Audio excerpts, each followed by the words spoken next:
교육부가 대학 구조조정 계획을 발표했습니다. 학령 인구가 줄면서 요즘 대학교마다 신입생 유치가 힘든 실정이기 때문인데요. 앞으로 그런 문제가 반복되는 대학들은 정부 차원에서 아예 공식적으로 정원 감축을 요구하기로 했습니다. 또 교육 여건과 재정 문제 등이 회생 불가능 지경에 이른 대학들은 문을 닫아야 할 수도 있겠습니다. 보도에 김수현 기자입니다. 학령 인구가 줄면서 입학 정원을 충원하지 못하는 대학이 잇따라 나오는 가운데 교육부가 정원 감축 계획을 내놨습니다. 교육부는 우선 재정 지원 대상인 자율혁신대학에 대해선 내년 3월까지 자율적으로 혁신 방안을 수립하도록 했습니다.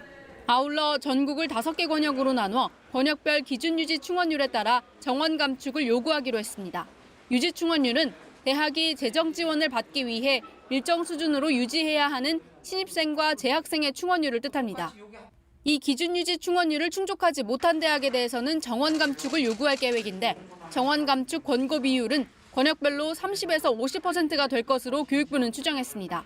유지 충원율 점검이라든지 정원 관리의 총량적 접근 두 가지 축으로 실질적인 정원 조정 효과가 있을 걸로 그렇게 기대를 합니다.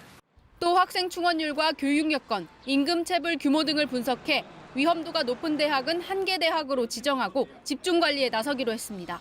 특히 위험 대학은 위험 수준에 따라 3단계로 나누고 3단계 위험 대학에 대해서는 개선 명령을 이행하지 않거나 회생이 불가능한 경우에 폐교 명령을 할 계획입니다. 교육부는 폐교 대학에 대해선 교직원 체불 임금을 우선 변제하기 위해 청산 융자금을 지원하는 등 자산관리와 매각관리 시스템을 구축하겠다고 밝혔습니다. 한편 교육부는 내년도 정부 재정지원 가능 대학 284곳과 재정지원 제한 대학 18곳을 선정해 발표했습니다. KBS 뉴스 김수연입니다.